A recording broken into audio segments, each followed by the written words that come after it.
అందరికీ హలో. ఈరోజు రెసిపీ అయితే వెజిటేబుల్ పాలకూర కోకోనట్ రైస్.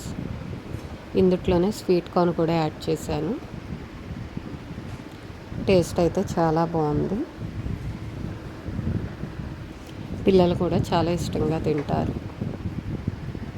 ముందుగా స్టవ్ వెలిగించి బాండీ పెట్టుకుని ఒక 2 గరిటెల ఆయిల్ అయితే వేసుకోవాలి.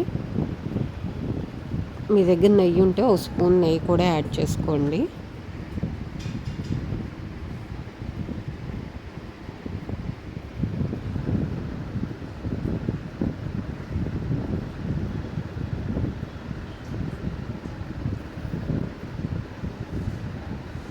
ఆయిల్ అయితే వేడెక్కిన తర్వాత ఒక అనాస మొగ్గ, లవంగాలు, దాచిన చెక్క, సాజీరా, బిర్యానీ ఆకు ఇవి వేసి ఒకసారి అయితే ఫ్రై చేసుకోవాలి. ఇవి ఫ్రై అయిన తర్వాత ఉల్లిపాయ ఒకటి చిన్నది వేసి ఇవి లైట్ గోల్డెన్ కలర్ వచ్చేదాకా ఫ్రై చేసుకోవాలి.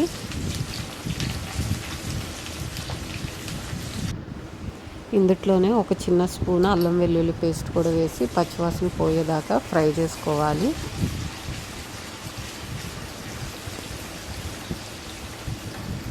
ఇవన్నీ ఫ్రై అయిపోయినాయి. ఇప్పుడు ఇందుట్లో ఒక క్యారెట్ సన్నగా తరిగింది ఒకసారి కలుపుకుని, బీట్రూట్ కూడా సన్నగా తరిగింది ఇవి వేసి ఒక 2 నిమిషాలు అయితే ఫ్రై చేసుకోవాలి.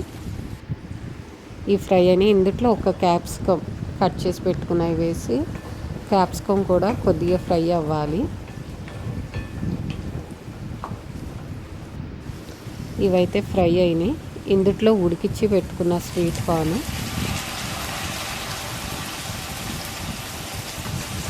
ఇవి కూడా వేసి ఒకసారి అయితే కలుపుకోవాలి.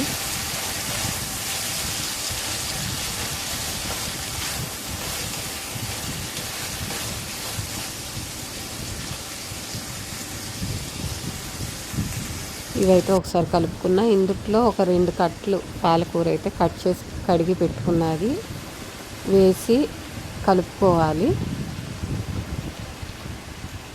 పాలకూరలో వాటర్ అంతా ఇంకిపోయేదాకా ఫ్రై చేసుకోవాలి.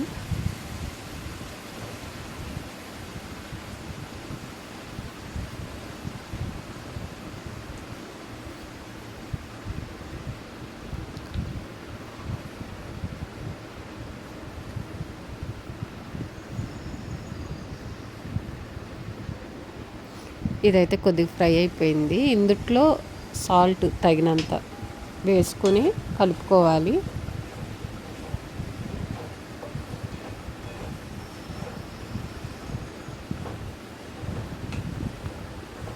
ఇవి కలిసిపోయిన తర్వాత నేనైతే పచ్చి కొబ్బరి, కారానికి సరిపోయిన పచ్చిమిరకాయలు ఇవి వేసి మెత్తగా పేస్ట్ చేసుకున్నా. దాన్ని వేసి ఒక 2 నిమిషాలు ఫ్రై చేసుకోవాలి. పచ్చి కొబ్బరి లేకపోతే ఎండు కొబ్బరి అయినా వేసుకోవచ్చు. ఇది ఫ్రై అయింది. ఇప్పుడు కడిగి పెట్టుకున్న బియ్యం వేసి 1 నిమిషం కలుపుకోవాలి.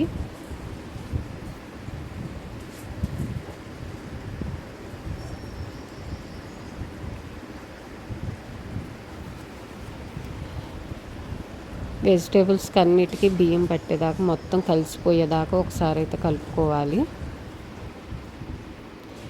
బియ్యం మొత్తం బాగా కలిసిపోవాలి.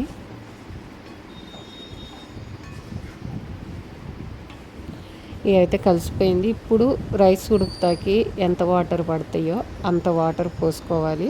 ఒక గ్లాస్కి గ్లాసున్నర వాటర్ పోసుకుంటే సరిపోయిద్ది.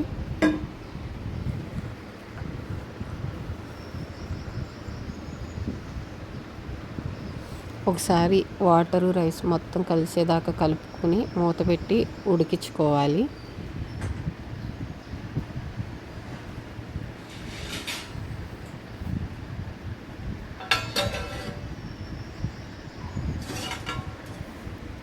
రైస్ అయితే ఉడికిపోయింది. మీకు కనుక ఈ వీడియో నచ్చితే కామెంట్ చేయండి.